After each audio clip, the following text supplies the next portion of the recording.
বলুন তো, রিক্সাওয়ালাও নামাজ পড়তে আসে, অফিসওয়ালাও নামাজ পড়তে আসে, আবার রাজমিস্ত্রিওয়ালাও নামাজ পড়তে আসে। নামাজের লাইনে যখন দাঁড়ায় চেহারা দেখে কি বলা যায় নাকি যে কে কাঠমিস্ত্রি কে রাজমিস্ত্রি? বলা যায়? কে প্রেসিডেন্ট আর কে কর্মচারী, কে ড্রাইভার, চেহারা দেখে বলা যায়? বলা যায় না। কেন বলা যায় না? কারণ চেহারাই তাকে নিরূপণ করা যাবে না। রিক্সাওয়ালা যখন রিক্সার উপরে চড়ে রিক্সা চালায় তখন আমি তাকে বলি রিক্সাওয়ালা। ব্যক্তি যখন মেম্বারের উপরে দাঁড়িয়ে খুতবা দেয়, সে যে পদের লোকই হোক, ওই খুতবা দিলে তাকে আমরা খতিব বলি। তাকে কি বলি? খতিব বলি। চোর যখন চুরি করে তার চেহারা দেখে চোর বলি না, চুরি করলে তাকে চোর বলি। ঠিক কিনা? তাহলে হক আমরা কি দেখে বলবো? হক ওর ভিতরে যদি থাকে তারপরে বলবো হক। হক নাই, ওর দেখে বললাম হক। ওর ডাক্তারের নাতি, এজন্য নিজেও ডাক্তার না, এরকম কোনো সিস্টেম নাই। ডাক্তারি থাকা লাগবে ভিতরে, ডাক্তারি থাকা লাগবে। এজন্য সম্মানিত হাজিরিন, আলী রাদিয়াল্লাহু তাআলার কথা কত স্পষ্ট এই আয়াতের ব্যাখ্যায় তাফসিরে কুরতুবির মধ্যে আছে। 269 নম্বর পৃষ্ঠা দেখে নেবেন তাফসিরে কুরতুবি। এই আয়াতের ব্যাখ্যায় এই কথাটা বলেছেন তাফসিরে কুরতুবি যে আলী রাদিয়াল্লাহু কথা, হক তুমি চিনবা যার মধ্যে হক আছে, এই হক দেখে ব্যক্তির চিনবা। ব্যক্তি দেখে হক চিনো না। উনি কত বড় আলেম, উনি কার নাতি, উনি কার ছেলে, উনি কোন জায়গার কোন পদে আছে, এগুলো দেখে মানুষ চেনা যাবে না। মানুষ চিনতে হবে তার ভিতরে হক আছে নাকি, তার ভিতরে কোরআন সুন্নাহর আমল আছে নাকি। আমল নাই, সে পরিত্যাজ্য। হতে পারে যার নাতি, হতে পারে কারো সন্তান, হতে পারে বড় আলেম, কোনো সমস্যা নেই। আল্লাহ রাব্বুল আলামিন যেমন সবচেয়ে মহান, সবচেয়ে বড়, আল্লাহ তাআলার কথাও তেমন মহান এবং সবচেয়ে বড়। আল্লাহ সুবহানাহু ওয়া তাআলা কোরআনুল কারীমের অন্য এক জায়গার মধ্যে বলেন, যখন কোরআনুল কারীম তেলাওয়াত করা হয় তখন তোমরা চুপ থাকবে, ওয়াংসিতু, এবং নিশ্চুপ হয়ে সেটা শ্রবণ করবে, তাহলে তোমাদের উপরে রহমত বর্ষণ হবে। তাহলে কোরআনুল কারীম যেখানে আলোচনা করা হবে, কোরআনের কথা যেখানে বলা হবে, সেখানে অন্য কথা বলা যাবে না, এবং কোরআনের কথাকে আন্তরিকতার সাথে মনোযোগ সহকারে শুনতে হবে। আর যে ব্যক্তি মনোযোগ সহকারে শুনবে, আল্লাহ সুবহানাহু ওয়া তাআলা তার উপরে আল্লাহর বিশেষ সাকিনা রহমত বর্ষণ করবেন। সুবহানাল্লাহ।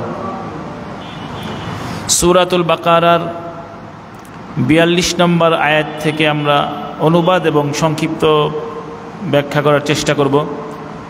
অল্প সময় কথা হবে। আল্লাহ সুবহানাহু ওয়া তাআলা কুরআনুল কারীম দুনিয়াতে পাঠিয়েছেন, মুহাম্মদ সাল্লাল্লাহু আলাইহি সাল্লামের উপরে নাজিল করেছেন। মুহাম্মদ সাল্লাল্লাহু আলাইহি সাল্লামকে আল্লাহ তাআলা নবী বানিয়ে পাঠিয়েছেন, এবং আল্লাহ সুবহানাহু ওয়া তাআলা তার ওহী দুইভাবে আল্লাহ তাআলা পাঠিয়েছেন। এক হলো ওহিয়ে মাতলু, আর একটা হলো আরবিতে ওহিয়ে গায়রে মাতলু বলা হয়। ওহিয়ে মাতলু মানে যেই ওহিটা তেলাওয়াত করা হয়েছে, যেমন এই যে কোরআনুল কারীম, এটা হলো ওহিয়ে মাতলু, মানে এটা আল্লাহ তাআলা মুখে বলেছেন, এরপরে এই কথাটা দুনিয়াতে আবার মানুষ পাঠ করছে। জিবরাইল মুখে বলেছেন, মুহাম্মদ সাল্লাল্লাহু আলাইহি সাল্লাম মুখে বলেছেন, আমরাও এটা উচ্চারণ করতেছি, কিন্তু হুবহুব শব্দটাকার আল্লাহ তাআলা। আল্লাহ তাআলা আগে বলেছেন আলহামদুলিল্লাহি রাব্বিল আলামিন, এরপর জিবরাইল এসে মুহাম্মদ সাল্লাল্লাহু আলাইহি সাল্লামকে বলেছেন আলহামদুলিল্লাহি রাব্বিল আলামিন। মুহাম্মদ সাল্লাল্লাহু আলাইহি সাল্লাম সেটা বলেছেন, এরপর সাহাবায়ে কেরামরা সেটা লিখেছেন, এরপর পর্যায়ক্রমে আমাদের পর্যন্ত আসছেন। তাহলে এটা হলো ওহিয়ে মাতলু, তেলাওয়াতকৃত, পাঠকৃত ওহি, এটাকে বলে কোরআনুল কারীম। আরেকটা হলো ওহিয়ে গায়রে মাতলু, সেটা হলো তেলাওয়াতকৃত না, আল্লাহ মুখে বলে নাই, তবে কথাটা আল্লাহর। আল্লাহ বলে নাই কিন্তু কথাটা আল্লাহর, সেটাকে আমরা হাদিস বলি। সেটাকে কি বলি? হাদিস বলি। এজন্য হাদিসকে অস্বীকার করলে সেও বেঈমান, তারও ঈমান থাকবে না। কারণ ওমা ইয়ান্তিকু আনিল হাওয়া ইন হুয়া ইল্লা ওয়াহয়ু ইউহা, আমার নবী কোনো কিছুই তার নিজের থেকে বলে নাই। নবী যা বলেছে সেটা ওহীপ্রাপ্ত হয়েই বলেছেন। তাহলে নবী আলাইহিস সালাম যেটা বলেছেন সেটাকে আমরা হাদিস বলি। আর নবী আলাইহিস সালাম আল্লাহর কালাম তেলাওয়াত করেছেন, সেটা হলো আল্লাহর ওহী। তাহলে ওহী দুই প্রকার, এক হলো ওহিয়ে মাতলু, ওহিয়ে গায়রে মাতলু। যেটা স্বয়ং আল্লাহ নিজে পাঠ করেছেন, তেলাওয়াত করেছেন, সেটা হলো কোরআনুল কারীম। আর যেটা হাদিস বলি আমরা, সেটা আল্লাহ তাআলা মুখে উচ্চারণ করে নাই, তবে কথাটা আল্লাহর রসুলের মুখ দিয়ে বের করেছেন। রসুলের মুখ দিয়ে বের করেছেন। এজন্য হাদিস যারা অস্বীকার করে তারা কেমন যেন কোরআনকেই অস্বীকার করে। কারণ হাদিসের মধ্যে যদি খুঁত ধরানো যায়, হাদিসের মধ্যে যদি এরকম ফাটল ধরানো যায়, তাহলে কোরআনও ফাটল ধরে যাবে। কেন? হাদিস যদি মনে করি ভুল, রসুলের কথাকে যদি কেউ ভুল মনে করে, তাহলে কোরআনের কোনো সত্যতা থাকবে? কোরআন যে আল্লাহর বাণী, এটা বলেছে কে? রসুল। আল্লাহ তো আমাকে বলে যায় নাই, আল্লাহ আমাকে আপনাকে সরাসরি দেয় নাই। এটা যে আল্লাহর কোরআন, এটা যে আসমানের উপরের কথা, বলেছেন কে? রসুল। তাহলে রসুলের কথা যদি গলত হয়, তাহলে কোরআনও গলত। রসুলের কথা যদি বেশকম হয়, তাহলে কোরআনও কি হবে? বেশকম হবে। এই জন্য হাদিস অস্বীকার করা মানেই কোরআন অস্বীকার করা। এই জন্য যারা আহলে খবিস, ইয়াহুদি, নাসারা, তারা কি সরাসরি আসমানি কিতাব তো পরীক্ষা করে ভুল ধরতে পারতেছে না, হাদিসের মধ্যে সে ভুল ভাল বের করতেছে। আর হাদিসের মধ্যে ভুল এসে গেলে, সাহাবা ইকরামের আমলের মধ্যে ভুল এসে গেলে, সাহাবা ইকরামের আমলের মধ্যে যদি ভুল এসে যায়, তাহলে রসুলের আমল ভুল। আর রসুলের আমলেও যদি ভুল এসে যায়, তাহলে আল্লাহর তালিম দেওয়াও ভুল। তাহলে ঈমান চলে যাবে। তাহলে বোঝা গেল কোরআন মানতে হলে রসুলকে মানতে হবে, রসুলকে মানতে হলে সাহাবা ইকরামকে মানতে হবে, সাহাবা ইকরামকে মানতে হলে তাবিনকে মানতে হবে, তাবিনকে মানতে হলে তাবে তাবিনকে মানতে হবে, আইম্মায়ে মুস্তাহিদিনকে মানতে হবে, উলামা ইকরামকে মানতে হবে। উলামা ইকরামকে না মানলে তাহলে উলামা ইকরামের উপরে তাবিন, তাবে তাবিন, তাদেরও মানা হবে না। কারণ উলামা ইকরামরা তালিম পেয়েছে তাদের থেকে, তাদের তালিম ভুল। তাই তাবে তাবিনের যদি ভুল হয়, তাহলে সাহাবা ইকরামেরও ভুল, সাহাবা ইকরামের ভুল হলে রসুলেরও ভুল, রসুলের ভুল হলে আল্লাহরও ভুল। তাহলে ক্ষতি প্রথমে সরাসরি করতেছে না, ছোটোর থেকে ক্ষতি শুরু হচ্ছে, ছোটোর থেকে ক্ষতি শুরু হচ্ছে। এই জন্য সম্মানিত হাজিরিন, কুরআনুল করিম এটা যেমন ওহী মানা জরুরি, হাদিসটাও মানা জরুরি, এটাও ওহী। আল্লাহ সুবহানাহু ওয়া তাআলা বললেন সূরাতুল বাকারার 42 নম্বর আয়াত, ওয়ালা তালবিসুল হাক্কা বিল বাতিল ওয়া তাকতুমুল হাক্কা ওয়া আনতুম তা'লামুন। পূর্বের আয়াতে গিয়েছে এই বনী ইসরাঈলদেরকে আল্লাহ তাআলা বলছিলেন যে তোমরা সর্বপ্রথম এই কোরআন অস্বীকারী হইও না। কারণ তারা বলে আমরা তাওরাত জাবুর মানি, কিন্তু মুহাম্মদ সাল্লাল্লাহু আলাইহি সাল্লামের আদর্শ মানি না। নাউজুবিল্লাহ। আরে যে ব্যক্তি রসুলের আদর্শ মানে না, ওর আবার নামাজ কিসের, ওর আবার দিন কিসের, ওর আবার ইসলাম কিসের? ও তো কোনো নবীরে মানে না। যে মুহাম্মদ সাল্লাল্লাহু আলাইহি সাল্লামের আদর্শ পছন্দ হয় না, ওর হলো লেনিনের আদর্শ পছন্দ হবে, ওর হলো খ্রিস্টানদের আদর্শ পছন্দ হবে, ইয়াহুদিদের আদর্শ পছন্দ হবে, ও কোনো মুসলিম না। তাহলে মুহাম্মদ সাল্লাল্লাহু আলাইহি সাল্লামের আদর্শের উপরে, তার কথার উপরে, তার মতাদর্শের উপরে কোনো মতাদর্শ, কোনো কাজ, কোনো কথা, কোনো সমাজনীতি, কোনো নিয়ম নীতিকে যদি উত্তম মনে করা হয়, তার ঈমান থাকে না। রসুলের নিয়ম নীতির উপরে যদি অন্য কোনো নিয়ম নীতিকে উত্তম মনে করা হয়, সারা পৃথিবীতে হাজারো নিয়ম নীতি থাকতে পারে, করেন আপনি, আপনার মন চায় করেন, তবে সেটাকে উত্তম মনে করা যাবে না। কারণ রসুল যেই স্টাইলে চলেছে, রসুল যেই শার্ট পরেছে, রসুল যেই কাপড় পরেছে, রসুল যেভাবে কথা বলেছে, রসুলের চুলের কাটিং যেভাবে ছিল, রসুলের কথার ভঙ্গি যেমন ছিল, সেটাই শ্রেষ্ঠ আদর্শ, সেটাই শ্রেষ্ঠ উত্তম পদ্ধতি। এর উপরে পৃথিবীতে কেউ কোনো উত্তম পদ্ধতি আনতে পারবে না, পারেও নাই। তাহলে ভিন্ন পদ্ধতি থাকতে পারে, তবে সেটাকে উত্তম মনে করা যাবে না। রাসূলুল্লাহ সাল্লাল্লাহু আলাইহি সাল্লামের উপরে আল্লাহ তাআলা ওহী নাজিল করলেন। ওই সময় ইহুদি আলেমরা তারা কি করত? তারা বলতো হ্যাঁ আমরা দিন মানি, সব মানি, কিন্তু রসুলের আদর্শ সবগুলো তারা মানত না। তখন আল্লাহ তাআলা ওহী নাজিল করলেন, একই ব্যাপার, সুবিধাবাদ জিন্দাবাদ, নামাজ 4 রাকাতের জায়গায় 4 রাকাতই পড়ো, আর ছেলে বিবাহ দেওয়ার সময় ডেক্সেট বাজা বিবাহ দাও। তোমার এই নামাজ কতদূর নিবে, তোমাকে জান্নাতে কিভাবে নিবে? তুমি নামাজ মাগরিবের 3 রাকাত 3 রাকাতই পড়ো, 4 রাকাতই পড়ো না, 2 রাকাতও পড়ো না, কিন্তু ছেলের খাতনা করে ঢোল বাজায় অনুষ্ঠান করো। তুমি কি হিজড়া নাকি? কিছু ইসলামের আইন মানবা, কিছু অমুসলিমের আইন মানবা। আল্লাহ পাক আয়াত নাজিল করলেন, ওয়ালা তালবিসুল হাক্কা, সত্যকে মিশ্রণ করিও না, বিল বাতিল, বাতিলের সাথে। যেটা বাতিল বাতিলের জায়গায় রাখো, যেটা হক সত্য সত্যের জায়গায় রাখো, মিশিও না। তুমি যদি বলো আমি খ্রিস্টানদের আদর্শ পছন্দ করি, কেউ তোমাকে পাহাড় চাপা দিয়ে মুসলমান বানাবে না। বানাবে? শুনছেন এ পর্যন্ত কাউকে জোর করে কাউকে ঈমান আনাইছে এরকম শুনছেন? রসুলের যুগেও ছিল না, কোনো যুগেও থাকবে না। কেউ যদি কাউকে জোর করে ঈমান গ্রহণ করায় এটা ইসলামের বহির্ভূত কাজ, ইসলাম এটা চায় না। দুনিয়ার সবাই আবু জাহেল হয়ে যাক, কেউ নামাজ পড়ে না, তাতে আল্লাহর 1 ইঞ্চু আল্লাহর ক্ষমতার মধ্যে কমতে আসবে না, আল্লাহর কোনো ক্ষতি হবে না। দুনিয়ার সবাই যদি সুদখোর হয় আল্লাহর কোনো ক্ষতি হবে না, কোনো ক্ষতি হবে না। আবার এই এলাকার সমাজের সবাই যদি 5 ওয়াক্ত নামাজি হয়ে যায় আল্লাহর কোনো লাভ নেই। তাহলে আমি নামাজ পড়লেও আল্লাহর লাভ নাই, না পড়লেও আল্লাহর ক্ষতি নাই, আছে? নাই। তাহলে ইসলামের কাছে তো, ইসলাম তো আমাদের কাছে দুর্বল না। আহারে তুমি নামাজ না পড়লে তো ইসলাম চলেই যাবে, তুমি দিনদার না থাকলে তো আর এলাকায় ইসলামই থাকবে না, এরকম সিস্টেম নাই। হাজার এরকম মানুষ চলে গেছে, হাজার শক্তিধর চলে গেছে, ক্ষমতাধর চলে গেছে, ইসলামের ক্ষতি হয় নাই, ক্ষতি হয় নাই।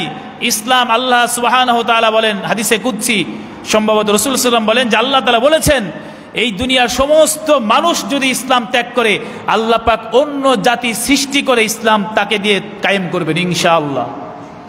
তাহলে ইসলাম কায়েম করার ব্যাপারে, সত্য প্রকাশের ব্যাপারে কারো কাছে মুহতাজ না। কেউ মানুক আর না মানুক, কেউ জানুক আর না জানুক, কেউ সমর্থন করুক আর না করুক, ইসলাম তার নিজ গতিতে চলতেই থাকবে। সম্মানিত হাজিরিন, এজন্য আমি যদি দিন মানতে পারি, আমি যদি নামাজি হতে পারি, আমি যদি কোরআন মতো চলতে পারি, এটা আমার জন্য প্লাস পয়েন্ট, এটা আমার জন্য সৌভাগ্য। আমি একটা নাপাক, নালায়েক, অযোগ্য ব্যক্তিকে দিয়ে আল্লাহ তাআলা আমাকে এই কাজ করাচ্ছেন, ঠিক কিনা? আমি যোগ্য না, কিন্তু আল্লাহ আমাকে আল্লাহর দ্বীনের বুঝ দান করেছেন, কত বড় সম্পদ আল্লাহ দান করেছেন, এটা আমার জন্য প্লাস পয়েন্ট। এজন্য আমরা কেউ এটা কখনো মনে করব না আমি মনে হয় না থাকলে আর চলবে না, আমি মনে হয় দিনের দাওয়াত না দিলে আর মনে হয় সবাই গোমরা হয়ে যাবে,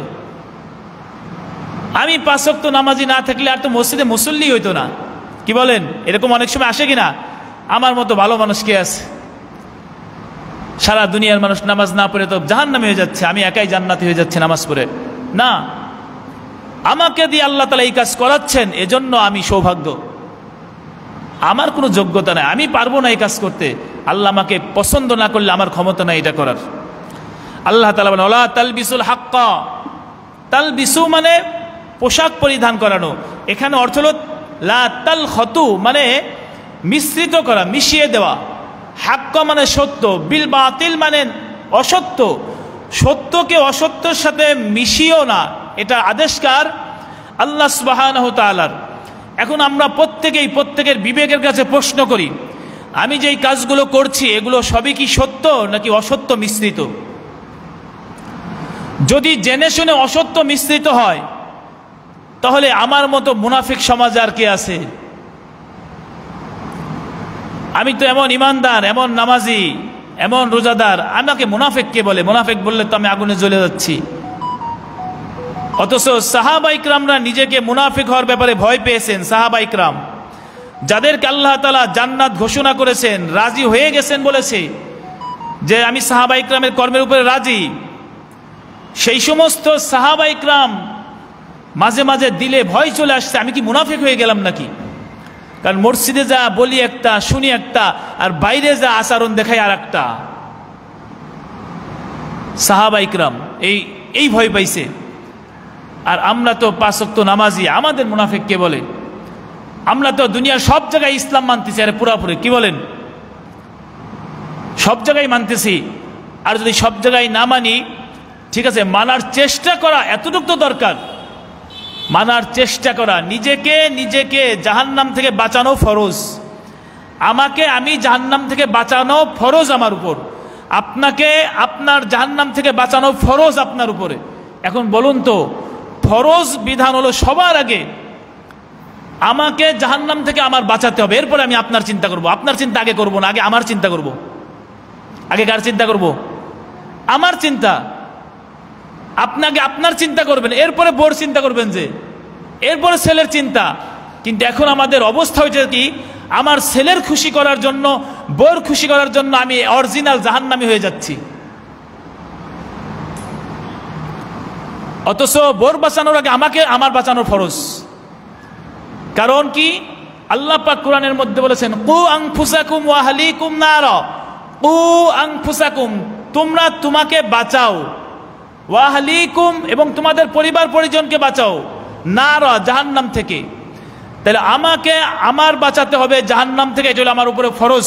দুনিয়ার সব বিপক্ষে আমাকে এক পক্ষেও আমাকে বাঁচাতে হবে জাহান্নাম থেকে। দুনিয়ার সব মত একদিক, আর জান্নাতের মত যদি একদিক হয়, ওই একদিক আমাকে থাকতে হবে। এটা হলো কি ফরজ।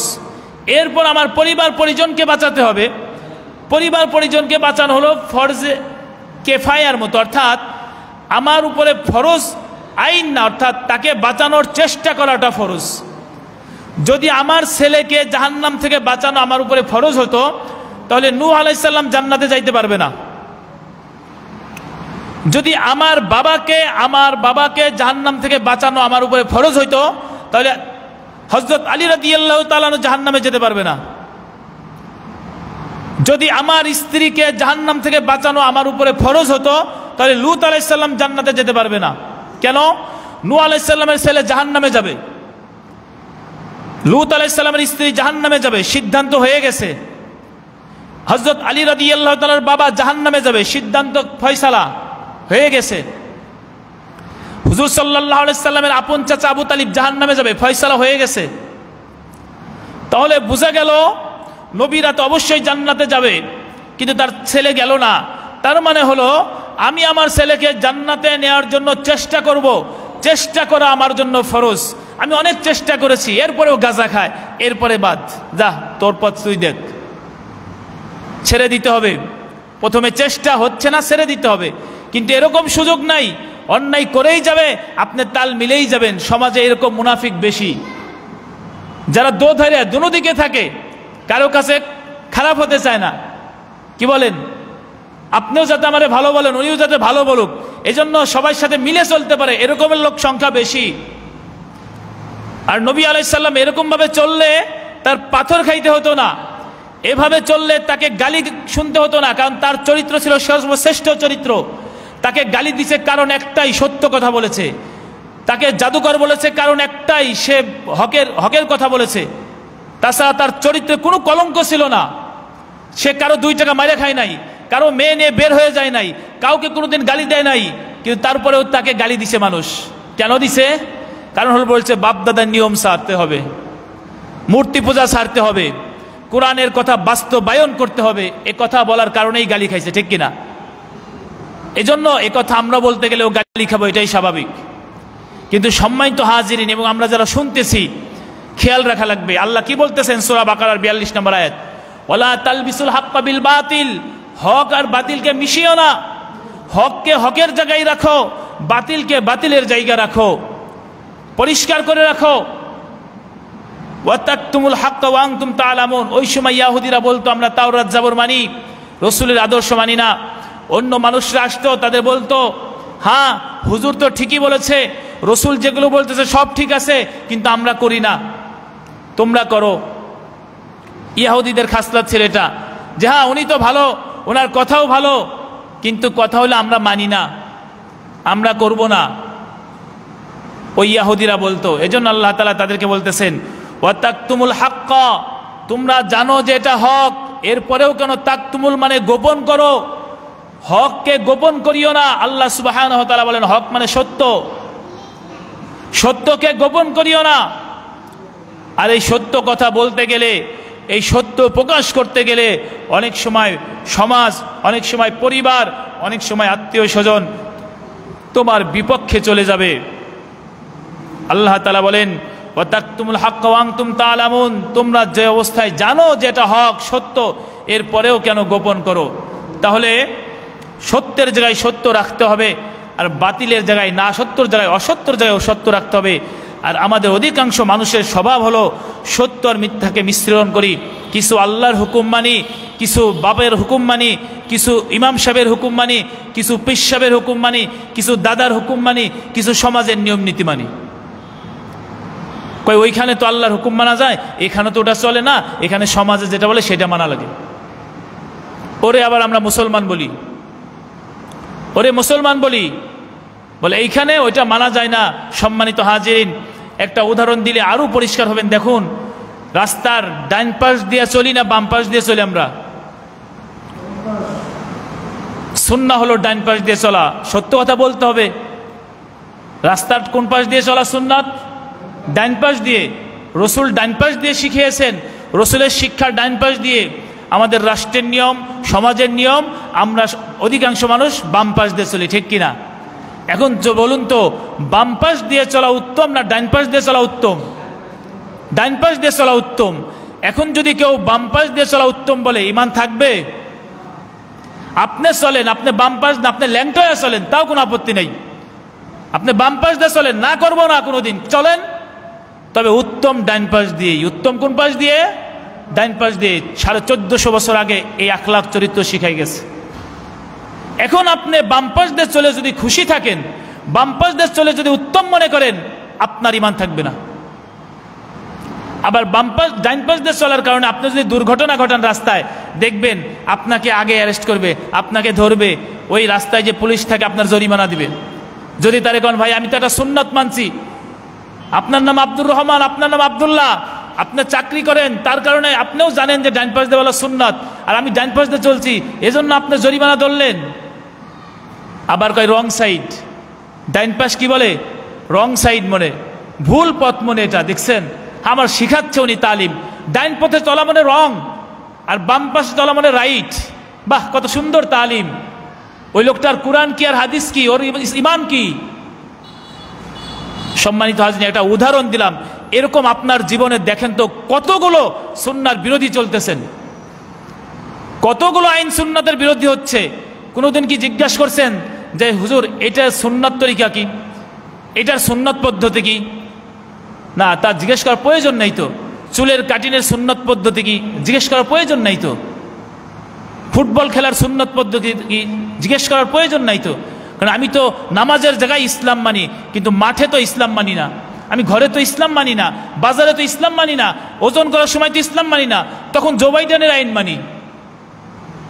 সম্মানিত হাজিরিন, 1900 অর্থাৎ হাজারের মধ্যে 999 জন জাহান্নামে যাবে। রসুলের কথা। 1000 মানুষের মধ্যে একজন যাবে জান্নাতে, 999 জন যাবে জাহান্নামে। এখন হিসাব লাগাবেন, আমি হাজারের মধ্যে একজন কিনা, আপনি হাজারের মধ্যে একজন কিনা।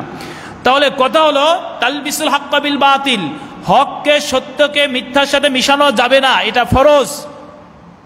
সত্যকে মিথ্যার সাথে মিশানো যাবে না। এবং যেটা আপনি আমি জানি যে হক, সেটাকে গোপন করা যাবে না। হাদিসের মধ্যে আছে, যে ব্যক্তি হককে জানার পরে গোপন করবে, সেটা হলো আখরাসুশ শায়াতিন, হলো বোবা শয়তান। হলো বোবা শয়তান। কেন? ও জানে, এরপরেও সেটা বলে না। হয়তো কারো ভয়ে বলে না, সমাজের ভয়ে বলে না, মাতুব্বারের ভয়ে বলে না, জেলের ভয়ে বলে না, পুলিশের ভয়ে বলে না, ব্যক্তির ভয়ে বলে না, চাকরির ভয়ে বলে না, এইরকম হতে পারে। ও হলো বোবা শয়তান। কে বলেছেন? মুহাম্মদ সাল্লাল্লাহু আলাইহি সাল্লাম। এজন্য আমরা যতটুকু জানি অতটুকু হক যদি হয়, সেটাকে আমরা প্রচার প্রসার করবো। কি বলেন, পারা যাবে না? কমপক্ষে মুখে বলার শক্তি যদি না থাকে, সমর্থন তো করা যাবে। কি বলেন? সমর্থন করা যাবে না? যে ঠিক আছে, এই লোকটা যা বলছে এটা সঠিক বলছে, এই কথাটুকু তো বলা যাবে নাকি? না, আমার চাকরি চলে যাবে যদি এটা সমর্থন করি, আমার তো বন্ধুত্ব চলে যাবে যদি সমর্থন করি। এরকম যদি হয়, তাহলে কিন্তু ভয়াবহ আযাব সামনে অপেক্ষা আছে। আল্লাহ তাআলা বলেন, ওয়ালা তালবিসুল হক বিল বাতিল, তোমরা হককে বাতিলের সাথে মিশাইও না, ওয়া তাকতুমুল হক, এবং হককে গোপন করিও না, আনতুম তাআলামুন, যে অবস্থায় তোমরা জানো। এখন দেখুন, আমরা হক সত্য এটা এটা বের করব কেমনে? ভালো মানুষ বের করব কেমনে? দিনদার মানুষ কেমনে বের করব, বুঝবো কেমনে? কয় হুজুরের সাথে মুসাফা করছি, হুজুরের হাত এত নরম তুলতুলে, একেবারে আল্লাহর ওলি। কি বলেন? হুজুরের হাত নরম তুলতুলে, এটা কি আল্লাহর ওলি? এটা ওনার কাছে আল্লাহর ওলি লাগছে। কয় হুজুরের চেহারাটা একেবারে আপেলের মতো গোল, বেদানার মতো টকটক করতেছে। কন্ত এটা কি আল্লাহর ওলি হওয়ার আলামত? এটা কি হক হওয়ার আলামত? আরে নরম তুলতুলে যদি আল্লাহর ওলি হইতো, তাহলে মহিলারা হয়তো আগে আল্লাহর ওলি। কি বলেন? কারণ মহিলারা বেশি নরম।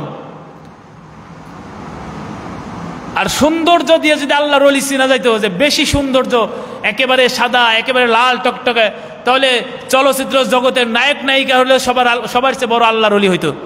কারণ আপনার কয়জন দেখে? নায়ক নায়িকার হাজার লোক দেখে, ঠিক না? টাকা দিয়ে দেখে তাদের চেহারা, তাদের পারফরমেন্স, তাদের ভঙ্গি, উঠা বসা, টাকা দিয়ে দেখে। তাহলে সৌন্দর্য দিয়ে আল্লাহর ওলি চিনা যাবে না, হাত নরম দেখে আল্লাহর ওলি চিনা যাবে না। আর এটাই যদি মাপকাঠি হতো, তাহলে হযরত বেলাল রাদিয়াল্লাহু তাআলা আনহু আল্লাহর ওলি হতে পারতো না। বেলাল রাদিয়াল্লাহু তাআলা ছিল কালো, বেটে, একেবারে গোলামের ঘরের গোলাম, একেবারে গোলাম, হের বাপও গোলাম, দাদাও গোলাম, বংশটাই গোলাম। এলো বেলাল, মসজিদে বাইতুল্লাহর মুয়াজ্জিন, দুনিয়াতে থাকতেই জান্নাতের সুবাস পেয়ে আসছে রসুল। এ হচ্ছে বেলাল রাদিয়াল্লাহু তাআলা আনহু। তাহলে এ তো সবচাইতে বড় পীর, বড় ওলি, এ তো কালো, বেটে। এরপরে হযরত লুকমান, একটা সূরা আল্লাহ পাক নাজিল করেছেন তার নামে। সে ছিল কাঠমিস্ত্রি, ইমামও ছিল না, খতিবও ছিল না, কাঠমিস্ত্রির কাজ করত। নাক ছিল বেটে, নাক ছিল চ্যাপ্টা, ঠোঁট ছিল মোটা মোটা, কালো, বেয়ে পড়তো, কাঠমিস্ত্রির কাজ করত, বেটে। এই লোকটা আল্লাহ পাক কোরআনের নাম দিয়ে দিছে, কত বড় সম্মানিত। আমরা আল্লাহর ওলি খুঁজি কোনটা? বড় জুব্বা পড়ছে কোন হুজুর, হ্যাঁ, এরকম হাত পা নরম, সুন্দরকে, এগুলো দেখে আমরা আল্লাহ যাচাই করি।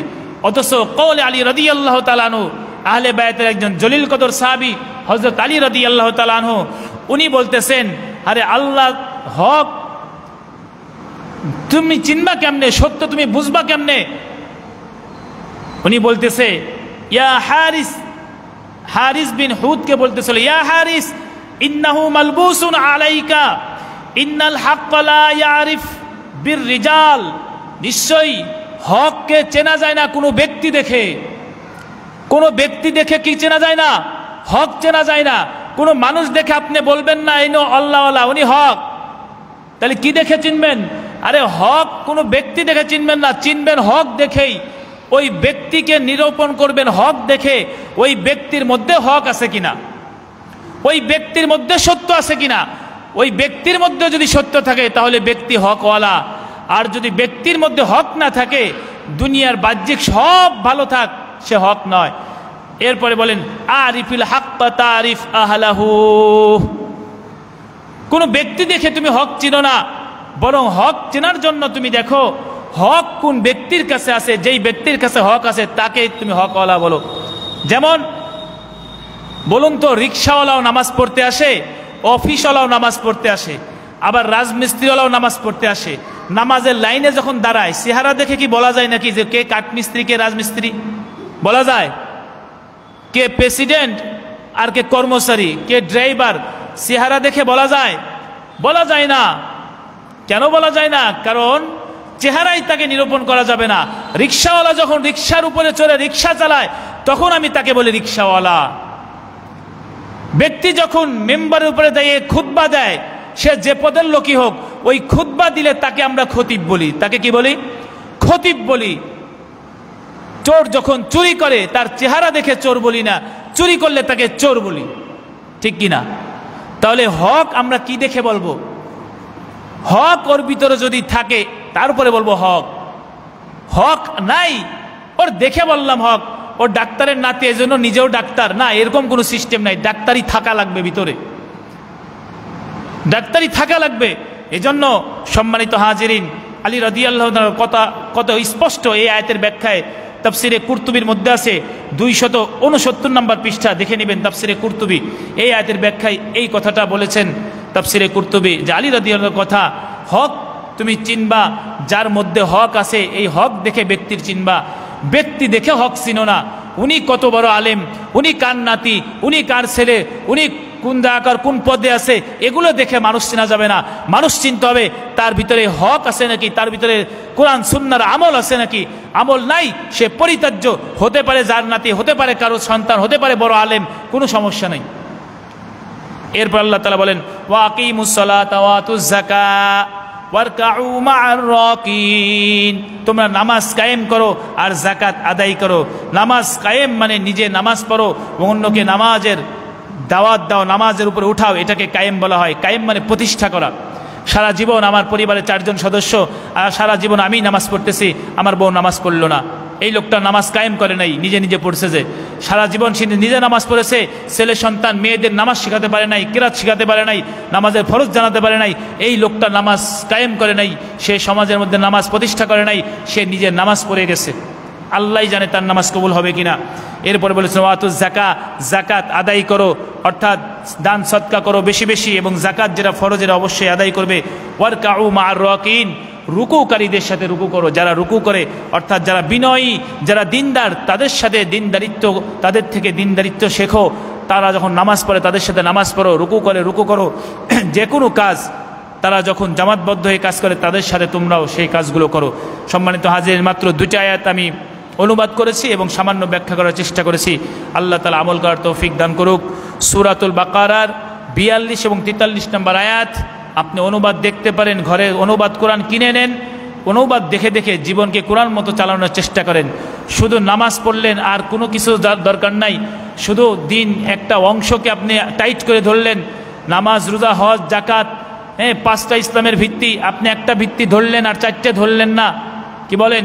4টেই যদি আপনার নষ্ট হয় আর একটা যদি মজবুত হয়, এটাকে জান্নাতে নিতে পারে? কঠিন ব্যাপার, কঠিন ব্যাপার। এজন্য সবটাই শক্ত করে ধরে রাখার চেষ্টা করব। আল্লাহ তাআলা আমাদের বুঝে আমল করার তৌফিক দান করুক। আমিন ওয়া আখিরু দাওয়ানা আলহামদুলিল্লাহি রাব্বিল আলামিন।